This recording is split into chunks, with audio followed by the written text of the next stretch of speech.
All right, today we are going to discuss on qualitative and quantitative research. Now we have discussed already what was a qualitative research and quantitative research. Now this time, we are just going to discuss more about their similarities and differences. All right, remember also, or please consider that these two types of research, the qualitative and the quantitative research, are two broad methodologies, which are complementary methods that you can combine to get results that are both wide-reaching and profound, meaning you can get deeper understanding of the thing or the subject that you are studying using both the qualitative and the quantitative research. Right, when are we going to use qualitative and quantitative research? Quantitative research data can help you see wider and bigger picture of the subject of your research. Take note, wider and bigger picture of the subject you are studying. So meaning you will be given a bigger understanding of your subject. Then qualitative research, it only adds the details and can give a human voice to your survey results. That's why they are complementary method.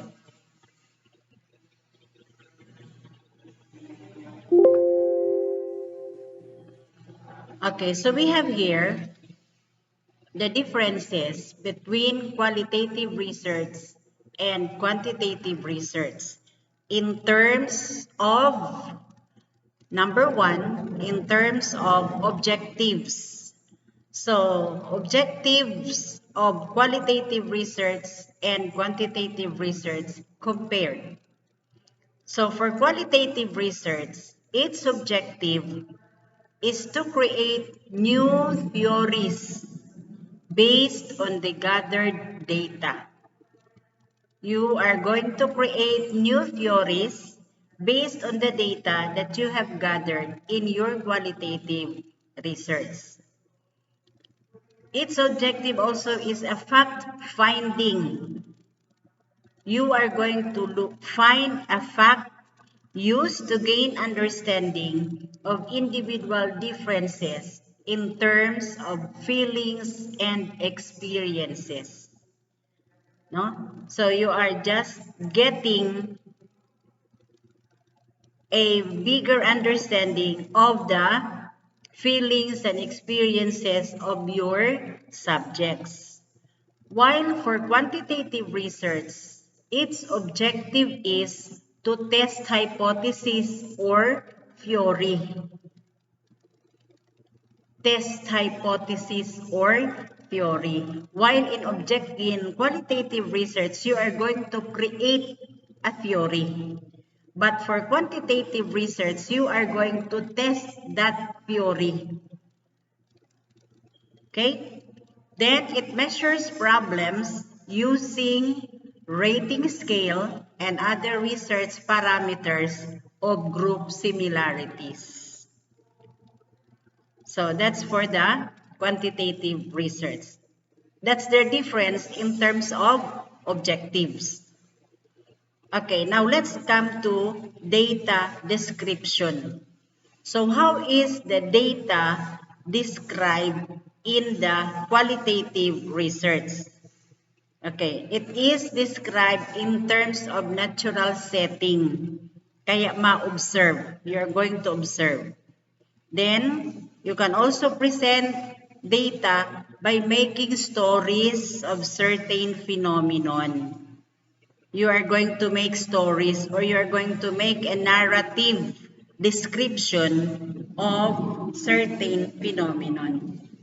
Then, you can also use pictures, words, sentences, paragraphs, compositions, narrations, and short stories for the description of your data. Whereas, on the quantitative research, you have a measurement setting. Kailangan mo ng measurement. Then, kung dito sa qualitative, magme-make ka ng stories, dito sa quantitative research, you are going to measure data out of a certain phenomenon. Okay. Then, for qualitative data description, you use pictures, while for quantitative research, you use numbers. You use scales, use hypotheses, calculations, computations, and much more statistics. That is in terms of describing your data or data description. Okay. In terms of sample size, ano nga ba yung sample size ng qualitative research? Okay, sample size for qualitative research is just a small sampling. Kukunti lang, maliit lang. While for quantitative research, you need a large sample of population or large sample representatives of population. Okay. That is in terms of sample size. Now, what about in terms of data gathering? Okay. For your gathering of data in qualitative research, it's unstructured or semi-structured. Walang standard kang susundin. Unstructured siya, meaning a little bit disorganized siya or hindi siya structured. Wala siyang pina-follow standard or pattern. While for quantitative research, your gathering of data is structured and is standardized. Meron kang sinusunod na pamamaraan kung paano mo i-gather yung data. Right. In qualitative research, you can also use interview, participant observations, and group discussions. So, pwede kang makagather ng data through interview, of course, face-to-face. Or sometimes, since we cannot this time go to face-to-face, pwede rin by phone call, pwede rin by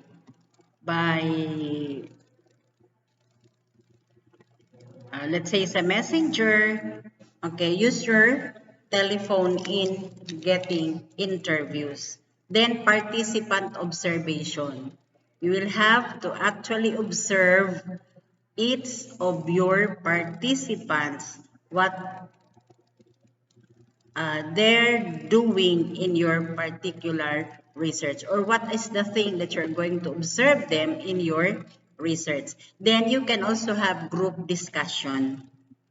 Okay, so in the group discussion, you can formulate at least 5 to 7 members in the group. Then you conduct your interview. No? So that is for group discussion. But take note, in your group discussion, you will only discuss things that are relevant to your topic. Hindi na pagdating nyo doon, nagchichismisa na kayo. No? Hindi yan. So, things should be discussed in your group discussion should be relevant or has relation to your research topic.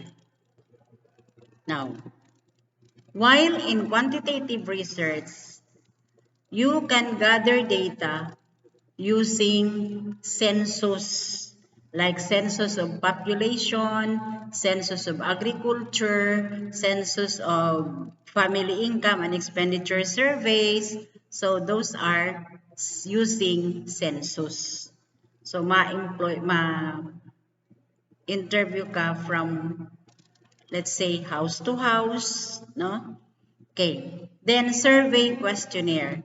You can also use data survey questionnaire in gathering your data.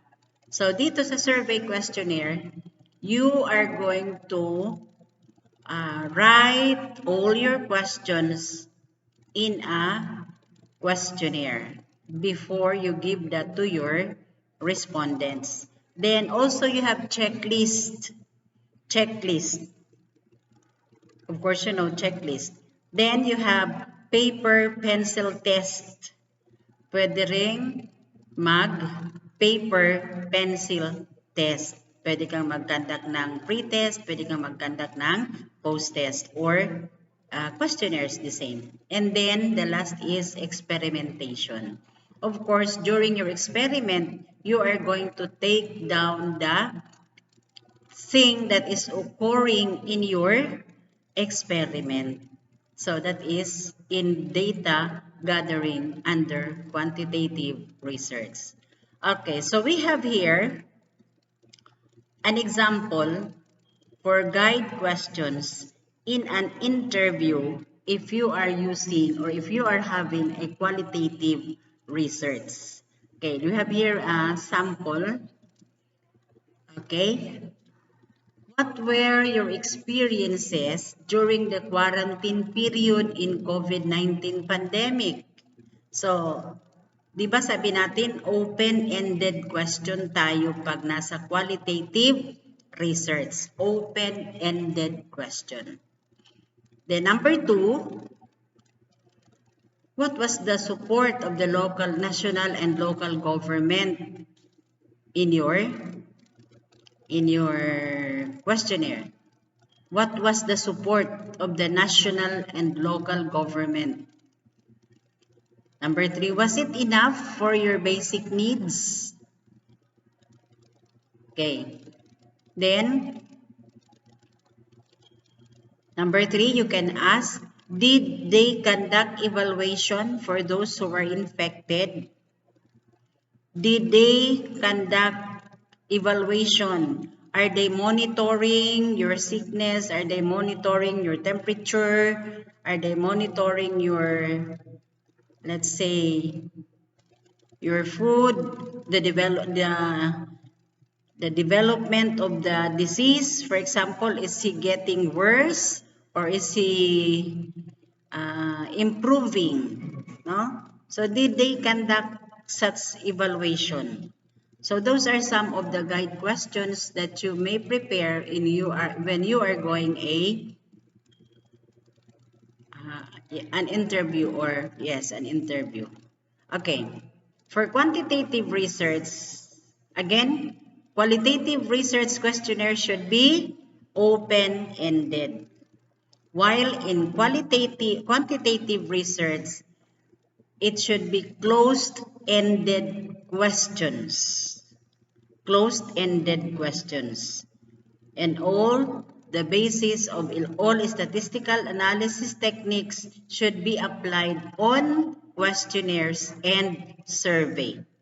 Meron kang mathematical computation, meron kang statistical analysis and computation of the data that you have gathered. Right, we have here a sample question for quantitative research. As I said, it's a closed-ended question. Okay, pwede siyang sagutan ng yes or no. Okay, one sample question here is, do you agree on online modality class in transitioning the new normal of education? Do you agree? Okay, so Strongly agree, agree, disagree, strongly disagree. So they will just check there whether they are strongly agree, agree, disagree, or strongly disagree.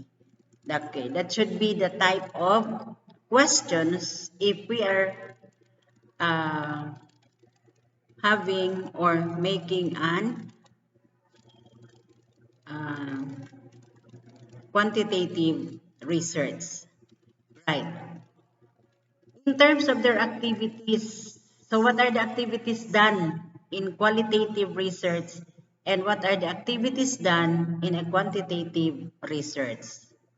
Okay, so for qualitative research, the researcher starts with the observations. Ma-observe anay sinda. Then, an open mind without bias. Then, siyempre, titingnan nila yung behavior or kung ano yung mga ginagawa ng mga subjects nila for research. But it should be without bias, ha? Kung ano yung actually na na-observe mo, yun yung isusulat mo in your data description. Then, gathering all exact details of the topic and generalization of new theory is given towards the end of the research process. So, gathering all exact details of the topic and the generalization of the new theory is given at the end of the research process. So, yung theory ay ibinibigay mo pagkatapos ng research mo, no? Based on the data that you have gathered in your research. But in quantitative research, your or the researcher starts from the hypothesis. It starts from a hypothesis or already created theory. So, kung sa qualitative, nagtatapos ka sa theory, sa quantitative, mag-i-start ka sa theory or sa hypothesis. But why? Because you are proving or you are studying based on your hypothesis or based on the theory. So, again, created a theory emphasizing, newly already created theory emphasizing the previous research phenomenon from different views, tested against observation. So halimbawa nakagawa ka ng theory dito sa qualitative research. Alright. I-verify mo yan, i-test mo yung theory mo using now the quantitative research. Kuha? Okay. That is in terms of their activities, kung ano ang mga ginagawa. Again, sa qualitative research, mag-formulate ka ng theory at the end of the research process. While in the quantitative research, magsisimula ka sa theory which has already been observed or which has already been cited in the qualitative or in other research. Okay. In terms of data discussions and presentation, so paano ipipresent yung data at paano mo i-discuss yung data in qualitative and quantitative research. So wala silang difference here. Dito sa una, wala silang difference. But in the second, there's a difference, no?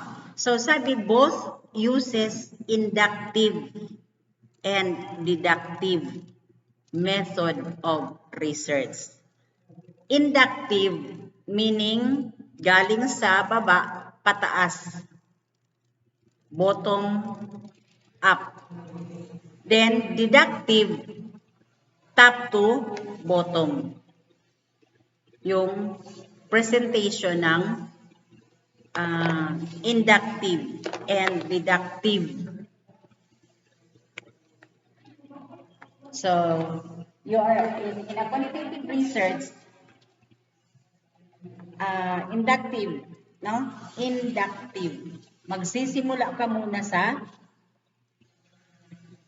maliit, then palaki na palaki yung generalization mo or data presentation. Meaning,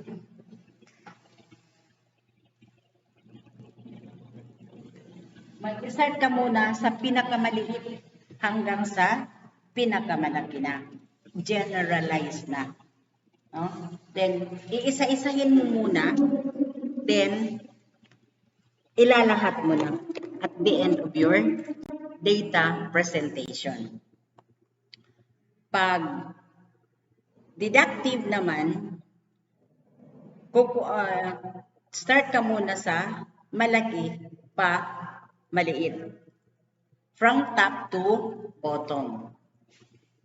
Okay, parehas yan. Kahit yung qualitative and quantitative research use both inductive and deductive method of data presentation and discussion. Pag present mo yan ng data ha, take note. That is already for data discussion and presentation. Ipipresent mo na yung data mo based on the activities that you have done in your research. Okay, for quantitative data, opinions are based on laws, rules, or other recognized principles. While in qualitative data, opinions yan are based on experience or observations. There are no criteria used in the discussion of data presentation in the qualitative research. Whereas, in a quantitative research, the opinions of the researchers are based on the law. It's based on the rules and other recognized principles. So, yung opinion ng researcher dito ay binase or kinuha sa existing law, existing rules, or existing recognized principles. Okay. Ano yung law? Of course, mga law in science, mga rules, or mga scientific principles if your research is scientifically based. Pero kung politically based siya, of course, it should be based on the law. No? So, your basis depends on the type of research that you are conducting. Okay.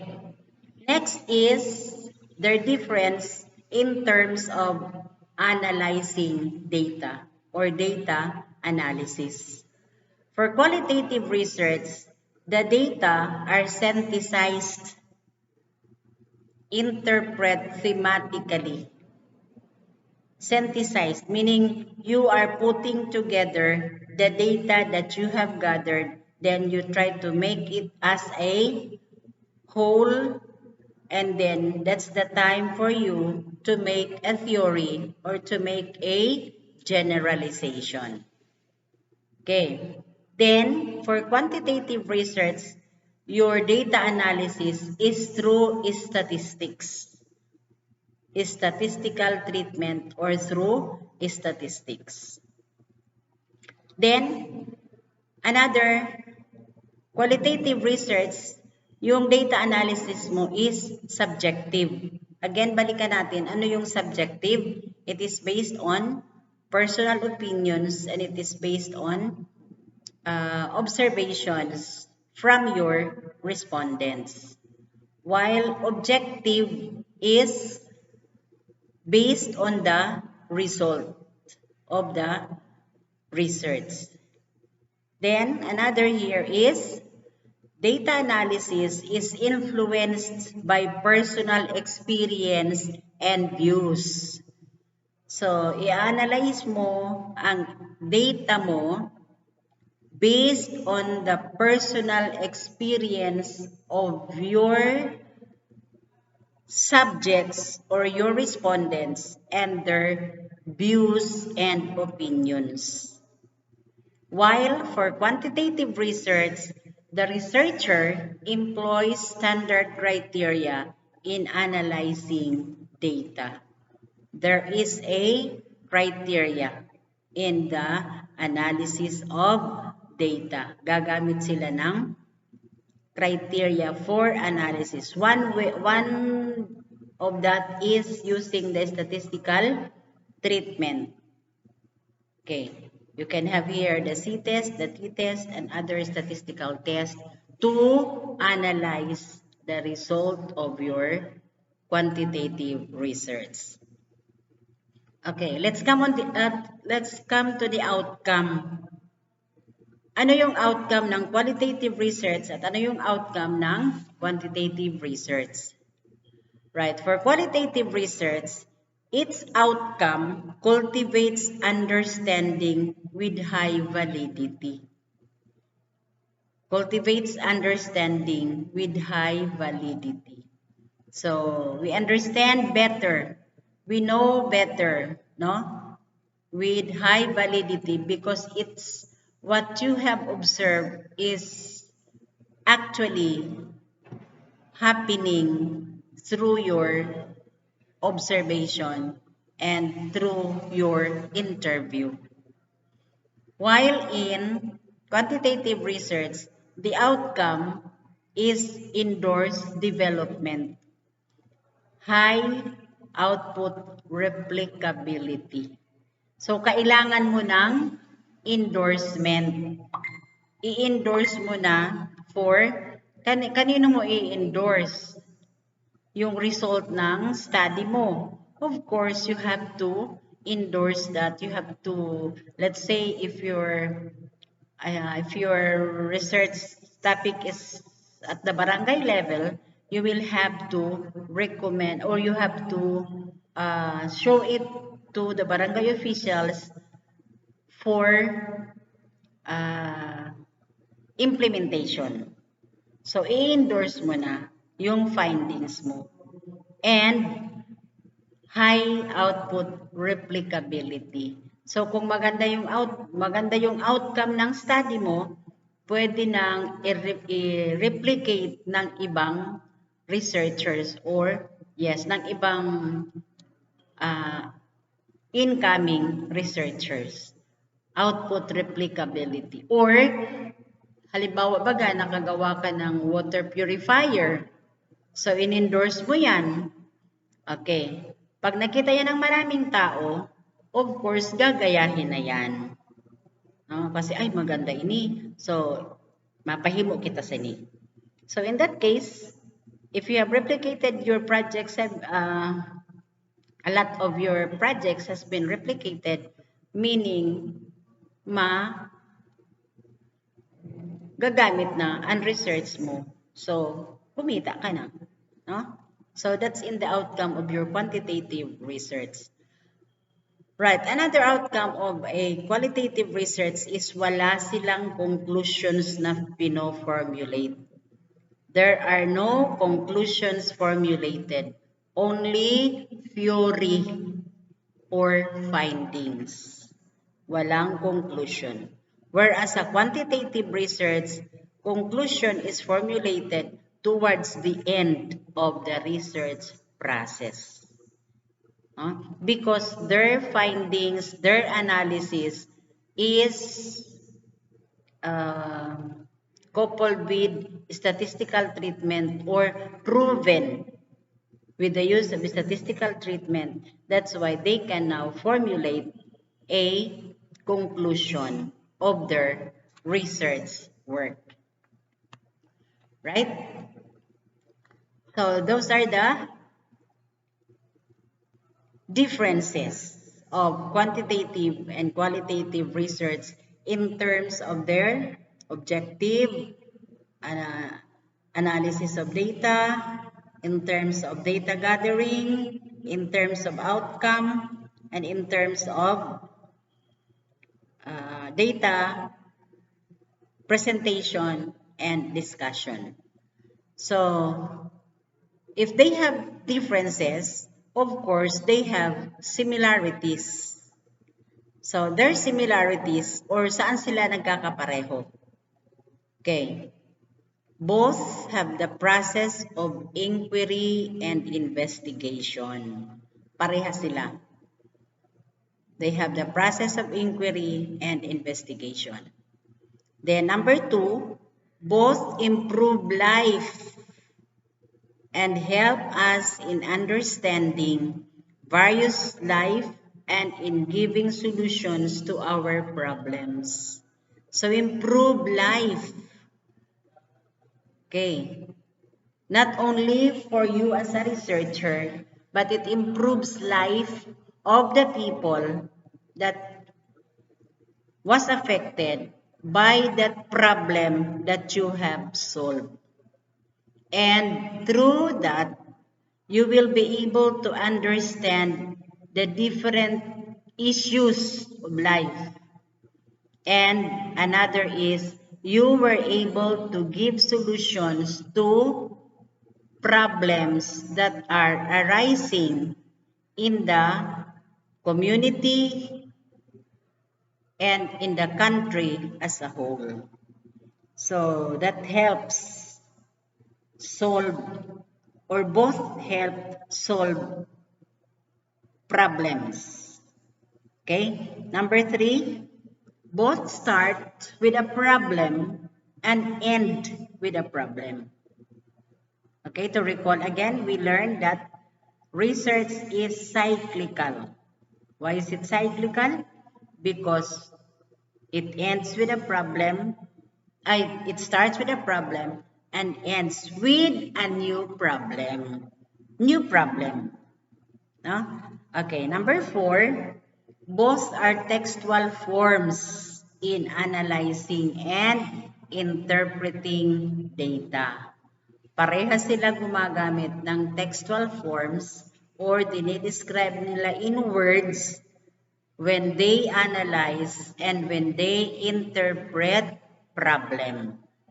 Then they interpret data. So parehas sila gumagamit ng words or description. Only that in quantitative research, it is supported. The findings, the analysis, and interpretations are supported with a statistical treatment. Right, number 5. Both use inductive and deductive methods of presenting data. So, parehas sila gagamit ng inductive and deductive methods of presenting data. When we say inductive, from the small to the biggest idea. Okay, when we say deductive, from the biggest idea, chop into smaller ideas. That is how they present